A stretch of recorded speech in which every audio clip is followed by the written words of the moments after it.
Sutradara Siddhartha Tata yang dulu menggarap film Waktu Maghrib, kini bersama rumah produksi Best Entertainment menghadirkan film horor terbaru bertajuk Malam Pencabut Nyawa yang mengisahkan perjalanan mencekam di alam mimpi untuk mengakhiri teror mematikan dari sebuah sosok makhluk misterius nan menyeramkan. Bagaimanakah kisah selengkapnya? Hayu, meluncur! Kisah ini berlatarkan di kota Jogja, Jawa Tengah. Seorang anak bernama Respati sering mengalami mimpi buruk di setiap malam. Bagus. Tamile.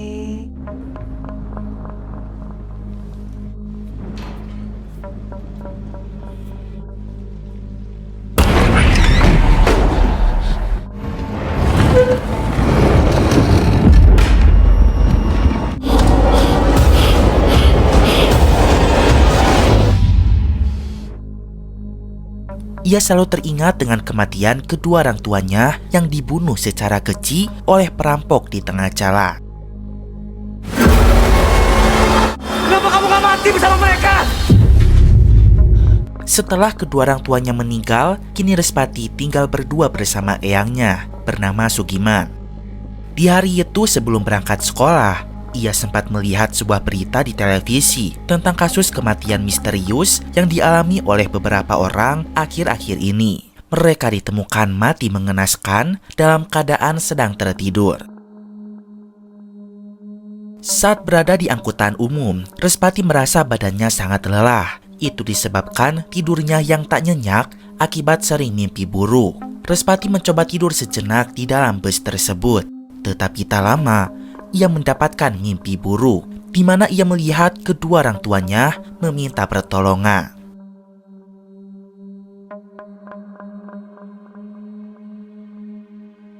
Ternyata adegan pada angkutan umum itu adalah mimpi Respati yang tertidur di dalam kelas. Jadi Respati mimpi di dalam mimpinya lagi sulur. Di sekolah, Respati anak yang cukup pendiam. Ia hanya memiliki satu teman dekat yang bernama Tirta. Sementara itu, Tirta merupakan anak yang cukup up to date seputar berita. Tirta menunjukkan kasus orang-orang yang mati secara misterius saat mereka sedang tertidur. Konon katanya, sebelum mati, mereka bermimpi bertemu dengan orang-orang tersayangnya yang sudah meninggal. Berarti Respati bisa mati saat sedang tertidur juga sulur, karena ia selalu bermimpi buruk dan bertemu dengan orang tuanya yang sudah tiada.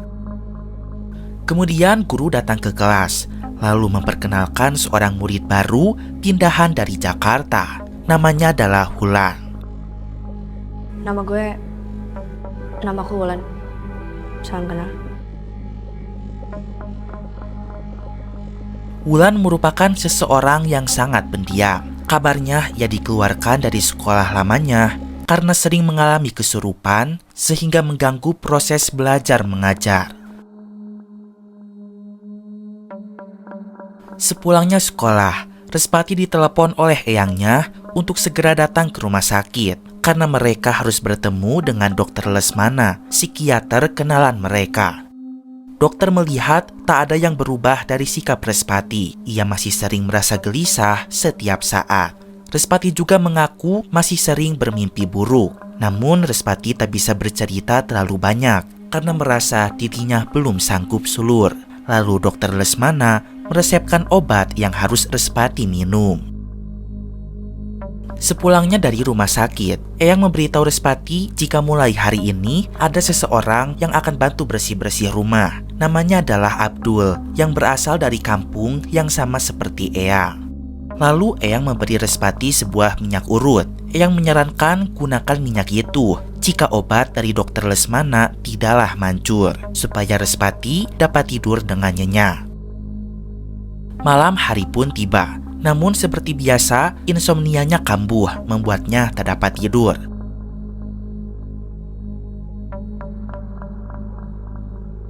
Tak terasa hari sudah pagi lagi. Walau dalam keadaan mengantuk, Respati terpaksa bersiap diri lalu pergi ke sekolah seperti biasanya. Kemudian saat sedang upacara bendera, kepala Respati terasa pusing akibat kekurangan tidur.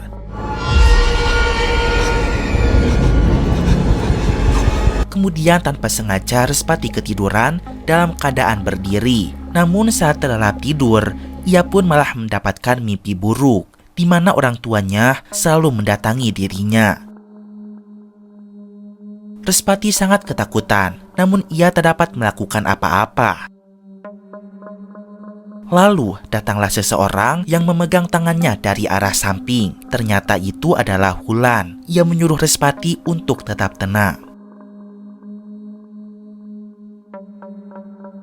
Tak lama dari itu, Respati terbangun. Ia melihat Wulan ada di barisan belakang. Respati pun bingung mengapa tadi Wulan dapat masuk ke dalam mimpinya. Setelah upacara selesai, Respati bergegas menuju toilet untuk cuci muka. Lalu datanglah Wulan menghampirinya. Wulan melihat Respati adalah orang yang tidak biasa. Ia pun memberikan sebuah saran. Apapun yang dilihatnya, Respati harus belajar untuk mengabaikannya. Sepulangnya sekolah, Respati naik bis lagi. Saat itu ada seorang pria yang bernama Bayu terlelap tidur sampai kepalanya menyender di bahu Respati. Tanpa sengaja, kemudian Respati memegang kepala Bayu sehingga membuatnya dapat melihat isi pikiran Bayu. Ternyata Bayu tengah bersedih sulur karena anaknya sedang kritis di rumah sakit. Malam harinya, malam ini Respati ingin tidur supaya besok kepalanya tidak terasa pusing lagi. Karena obat dari dokter kurang manjur, akhirnya Respati menggunakan minyak urut itu.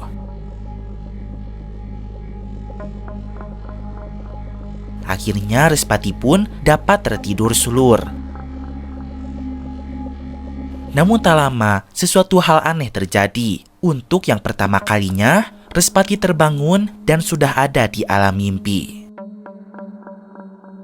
Di sana ia pun mendengar suara kicauan burung kedasi. Selain itu, ia pun mendengar suara lantunan pengantar tidur menggunakan bahasa Jawa.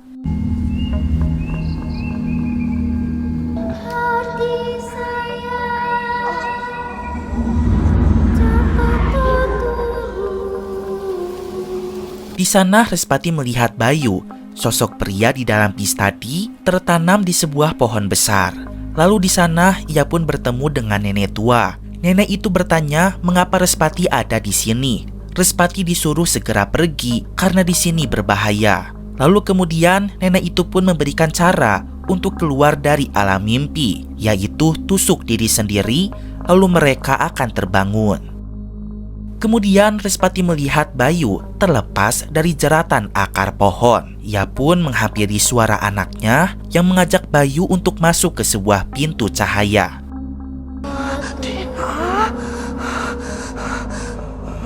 Bayu pun mendekati suara anaknya itu. Namun tiba-tiba ia ditarik ke dalam cahaya tersebut dan seketika diserang secara brutal. Respati sangat ketakutan. Ia berlari menjauhi tempat itu. Namun tanpa sengaja ia jatuh dan tubuhnya tertusuk batang pohon. Oleh sebab itulah ia pun dapat terbangun dari mimpi buruknya. Sebelum berangkat sekolah, Respati kembali melihat sebuah berita tentang kematian misterius saat sedang terlelap tidur. Ternyata kali ini orang yang mati itu adalah Bayu. Respati lalu mengobrol bersama Tirta tentang kasus terkini. Pria bernama Bayu ditemukan tewas saat sedang tidur. Lalu terdapat luka cakaran pada lehernya. Respati pun mengaku semalam ia melihat Bayu di alam mimpi. Ia dibunuh saat masuk ke dalam sebuah cahaya putih. Wulan mendengar perbincangan mereka. Ia pun mengetahui cukup banyak tentang alam mimpi. Ia berkata harus hati-hati karena alam mimpi itu sangat berbahaya. Alam mimpi itu bisa jadi tempat yang berbahaya kalau nggak hati-hati. Nggak sembarang orang bisa masuk ke alam mimpi dengan kesadaran penuh kayak kamu. Malam harinya, Respati memakai minyak itu lagi agar dapat tidur. Lalu datanglah Abdul ke kamar untuk meminta izin pulang ke rumahnya sebab pekerjaannya telah selesai. Abdul melihat Respati memakai minyak itu. Ternyata minyak itu bukanlah dari Eyang, melainkan pemberian dari Abdul. Abdul menjelaskan minyak itu berasal dari bunga Nyai Malam, yang mana khasiatnya dapat menyembuhkan banyak masalah kesehatan.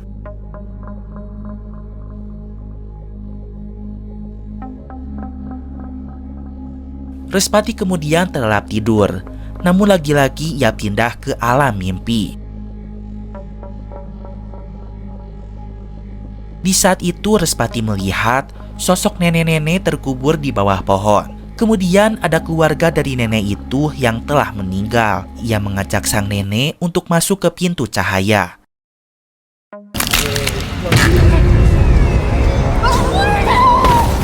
Lalu kemudian nenek itu pun diserang.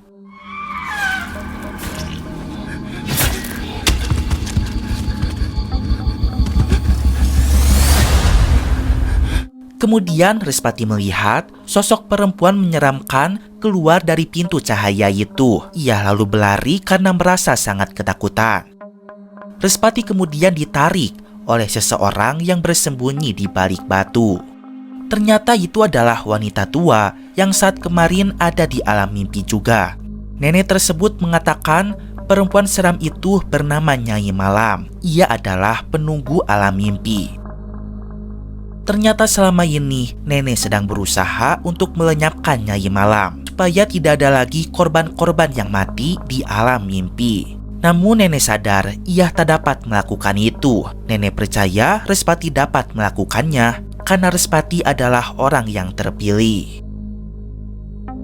Keesokan harinya, Respati melihat berita kematian saat sedang tertidur lagi. Kali ini korbannya adalah nenek-nenek, dan nenek itu adalah orang yang dilihat oleh Respati semalam. Setelah dianalisa, ternyata semua kasus yang telah terjadi membentuk sebuah pola, di mana Bayu dan korban lainnya yang mati saat sedang tertidur. Mereka semua berasal dari desa yang sama, yaitu Desa Bajing Jowo. Mereka pun ingin mengunjungi alamat dari nenek yang tewas semalam untuk memastikan apakah ia berasal dari Desa Bajing Jowo juga. Wulan mengatakan tidak perlu jauh-jauh untuk mengetahui hal itu. Mereka bisa melakukan komunikasi dengan arwah nenek tersebut. Wulan lalu memanggil sang arwah untuk masuk ke dalam tubuhnya. Sekarang nenek itu pun sudah ada di tubuh Wulan. Ternyata Selur memang benar.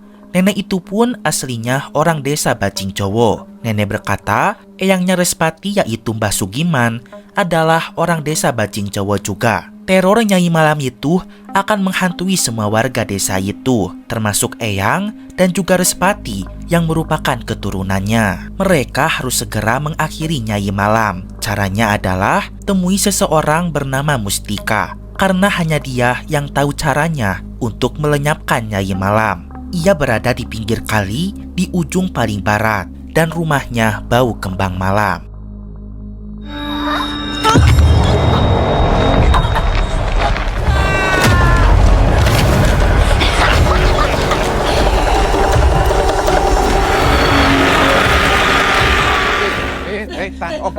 Respati.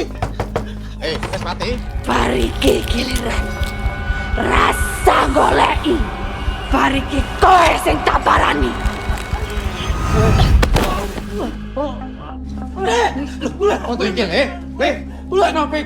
Singkat cerita, Respati dan Tirta segera mencari alamat rumah Mbah Mustika dengan arahan Mbah Google serta bertanya kepada warga sekitar. Akhirnya mereka menemukan rumah Mbah Mustika. Sebuah rumah penjual kembang malam yang berada di pinggir kali dan terletak di sebelah paling barat. Namun Respati malah tersandung, lalu seketika ia pingsan. Di dalam pingsannya, Respati pun bermimpi Selur. Kedua orang tuanya datang lalu mengajaknya untuk pergi supaya mereka bisa bersama-sama lagi. Namun tak lama terdengar suara orang tua memanggilnya. Respati disuruh untuk sadar. Respati disuruh untuk melawan. Jangan terperdaya oleh ilusi Nyai Malam. Sesadarnya, Respati sudah ada di rumahnya lagi. Di saat itu sudah ada Mbah Mustika yang tadi mengantar Respati pulang. Ternyata Mbah Mustika adalah nenek-nenek yang selalu datang di alam mimpi, yang sedang berusaha melenyapkan Nyai Malam. Mbah Mustika mulai menjelaskan tentang sosok Nyai Malam. Sebenarnya Slur, nama asli Nyai Malam adalah Sukma. Dia adalah salah satu warga di desa Bajing Jowo. Dulu dia terkenal sebagai dukun sakti.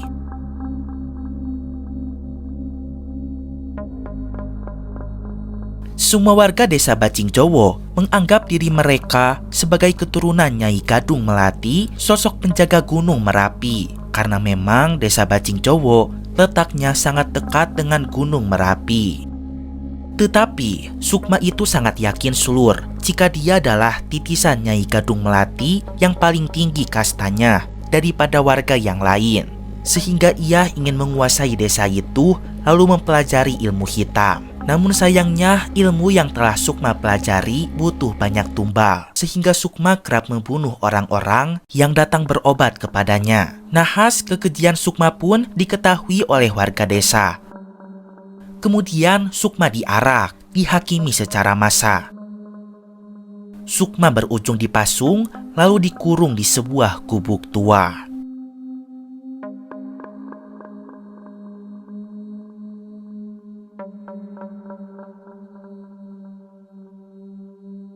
Beberapa minggu kemudian, Sukma tewas di dalam gubuk itu.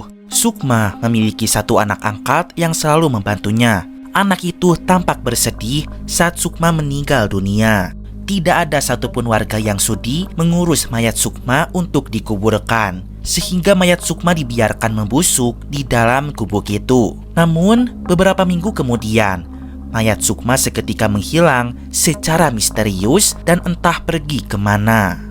Dan sekarang dengan ilmu hitamnya, Sukma telah berubah wujud menjadi sosok hantu Nyai Malam. Ia selalu menetap di alam mimpi. Nyai Malam akan membalaskan dendamnya kepada seluruh warga Bajing Jowo serta anak keturunannya, membunuh mereka satu persatu di alam mimpi. Mbah Mustika mengatakan hanya Respati yang dapat mengalahkan Nyai Malam alias Sukma, karena ia merupakan keturunan warga desa Bajing Jowo yang lahir pada malam 1 Suro. Namun Eyang Sugiman melarang Respati untuk melakukannya, karena itu akan sangat berbahaya. Malam semakin larut, Respati mengantar Wulan pulang. Saat itu mereka berbincang tentang mimpi buruknya. Tanpa disangka-sangka, ternyata di setiap malam Wulan selalu mimpi buruk juga, terutama setelah kematian ibunya yang mati akibat begal.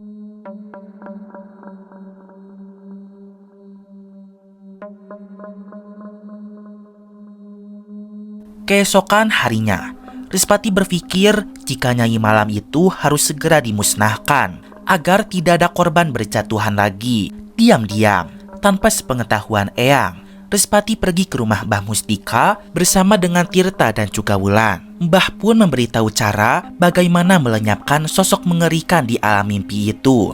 Ada 2 caranya Slur.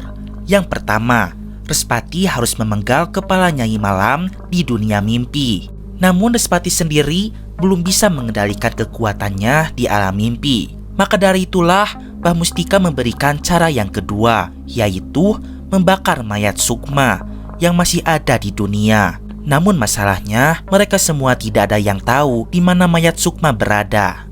Akhirnya Respati memilih cara yang pertama, yaitu memenggal Nyai Malam di alam mimpi. Sebelum itu, Respati akan mengasah kemampuannya dulu agar ia kuat melawan Nyai Malam di alam mimpi. Untuk mengasah kemampuannya itu, Respati harus masuk ke dalam mimpi seseorang. Akhirnya Wulan bersedia agar Respati masuk ke dalam mimpinya. Respati kemudian berendam di sebuah air, lalu ia menembus ke mimpinya Wulan. Di saat itu, Respati melihat Wulan sedang bermimpi buruk, di mana detik-detik kematian ibunya dibunuh oleh para begal. Terlihat dari arah belakang, ada 2 orang begal mendekati ibu Wulan. Nah, di saat itulah Respati mengasah kemampuannya. Ia mengubah skenario kejadian di mana tiba-tiba banyak warga datang dari arah samping memukul para begal itu, membuat Ibu Wulan selamat dari maut.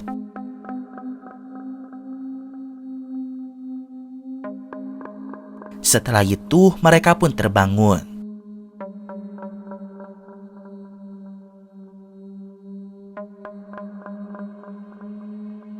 Hari menjelang malam, mereka semua sudah pulang dari rumah Mbah Mustika. Ketika sedang sendirian, Mbah Mustika tiba-tiba dipenggal oleh orang misterius. Ternyata orang yang telah memenggalnya adalah Abdul, pembantu di rumah Eyang.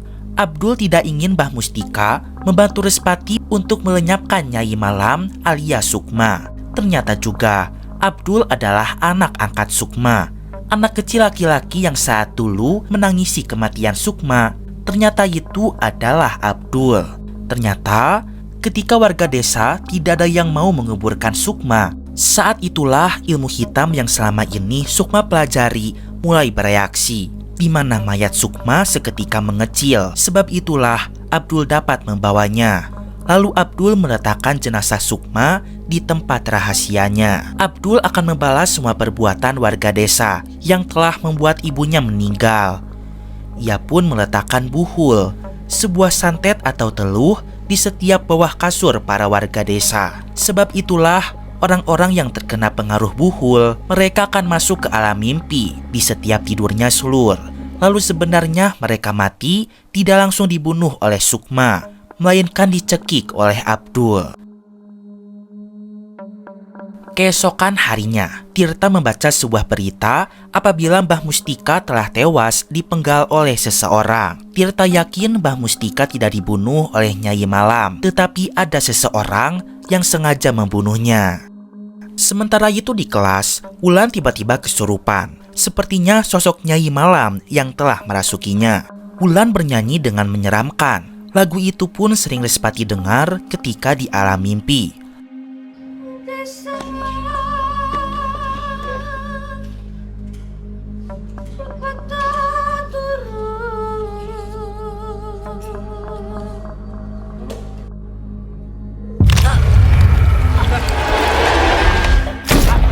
Lalu tak lama Wulan memberontak.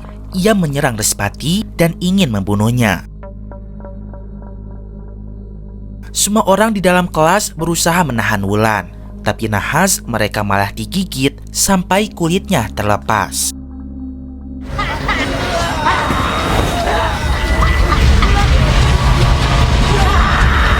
Respati lalu menutup Wulan dengan sebuah kain putih. Seketika Wulan terbang dengan bangkunya. Tak lama Respati menusuk tangan Wulan dan hal itu membuat Nyai Malam keluar dari tubuh Wulan. Setelah kekacauan itu, Wulan dan beberapa siswa yang terluka dilarikan ke rumah sakit. Sementara itu, Tirta sedang fokus mendengar suara nyanyian Wulan saat ia sedang kesurupan. Setelah menelaah lagu tersebut, Tirta pun ingin mengecek sesuatu di kamarnya Respati. Mereka bertiga bergegas ke rumah Respati. Terlihat Abdul hendak akan pulang dengan terburu-buru. Tirta langsung menggeledah kamar Respati. Ternyata di bawah kasur terdapat sebuah buhul. Inilah yang membuat Respati selalu muncul di alam mimpi. Mereka berpikir pasti orang yang telah meletakkan buhul ini adalah orang dekat yang mana bisa masuk keluar rumah ini secara bebas. Dan mereka seketika curiga kepada Abdul. Respati segera bergegas mencari eyangnya karena khawatir Abdul menyakitinya. Nahas Eyang sudah tergeletak di atas kasurnya. Ternyata di bawah kasur Eyang terdapat buhul juga Sulur. Respati berusaha menyadarkan Eyang, lalu ia pun memegang kepala Eyang, yang kemudian ia dapat melihat mimpinya Eyang. Saat itu, Eyang sedang berada di alam mimpi. Ia akan dibawa oleh Nyai Malam. Respati pun menahannya. Nyai Malam mengatakan jika Respati ingin Eyang selamat, maka ia harus bersedia menjadi gantinya.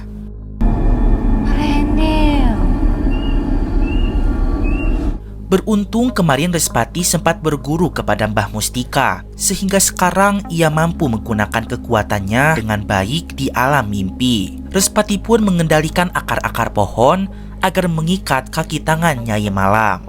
Respati lalu membopong tubuh Eyang menjauh dari tempat tersebut.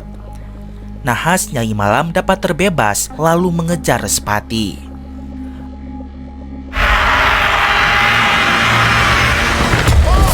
Lalu ia menyuruh Eyang untuk menusuk dirinya supaya Eyang terbangun dari alam mimpi ini. Namun Eyang malah menusuk Nyai Malam dan Respati segera menusukkan dirinya sendiri sehingga ia dapat keluar dari alam mimpi. Respati kemudian melihat Eyang belum sadar juga, yang mana ternyata Eyang masih terjebak di alam mimpi Sulur. Eyang pun dibawa ke rumah sakit. Dokter mengatakan kondisi Eyang sangatlah lemah. Respati harus menyelamatkan Eyang. Kini Eyang tengah berjuang melawan Sukma sendirian. Tetapi ia tak dapat menolong karena tak bisa masuk ke dalam mimpi Eyang lagi. Oleh sebab itulah, Respati akan memanggil sosok Sukma ke dalam mimpinya, supaya Sukma tak dapat menghantui Eyang di alam mimpi. Respati percaya apabila ia mampu menghadapi Sukma. Respati pun menggenggam buhul itu, lalu ia tertidur. Hal itu membuat Sukma datang ke dalam mimpinya Sulur. Sukma muncul dalam wujud mengerikan serta gigi yang sangat tajam.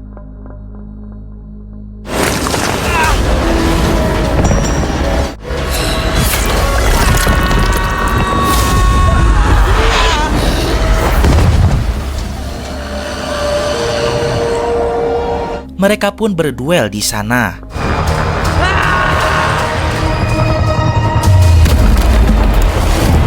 Benar-benar definisi alam mimpi. Respati pindah dari satu lokasi ke lokasi yang lain dengan waktu sangat cepat. Saat itu ia pun tiba-tiba ada di rumahnya dan pertarungan mereka pun sangatlah sengit. Sementara itu, Tirta dan Wulan bergegas mencari alamat rumah Abdul. Sebelumnya, mereka diberitahu alamat itu oleh Respati, yang mana Respati pun mengetahui hal itu dari eyangnya. Setelah dicari-cari, ternyata alamat rumah Abdul berada di tempat penampungan sampah. Di sanalah Abdul menyimpan mayat Sukma. Abdul sengaja tinggal di penampungan sampah agar bau busuk mayat Sukma dapat tersamarkan, sehingga tak mengundang rasa curiga dari para warga sekitar. Tirta dan Wulan akan berusaha membakar mayat Sukma. Sementara di alam mimpi, Respati akan berusaha menghancurkan kepala Nyai Malam. Mereka semua pun sama-sama berusaha walaupun berbeda alam. Tetapi, tentu hal itu tidaklah mudah. Nyai Malam semakin brutal Sulur. Respati diserang sampai merayap-rayap pada dinding. Namun itu hanyalah ilusi. Lalu Respati pindah ke tengah hutan lagi. Sementara itu, seketika Abdul datang dari arah belakang dengan membawa sebuah parang. Terjadi keributan di sana.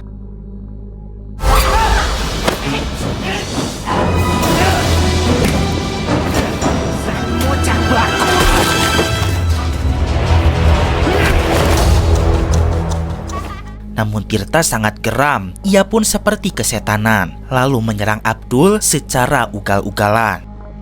Di saat itulah, Wulan mempunyai kesempatan untuk membakar mayat Sukma. Abdul berusaha menggagalkannya.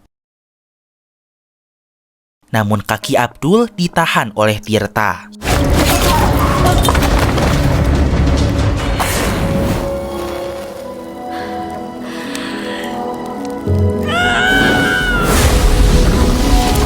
Hingga akhirnya, Wulan pun dapat membakar mayat Sukma Sulur. Sementara itu, Respati dapat menghancurkan kepala Nyai Malam di alam mimpi.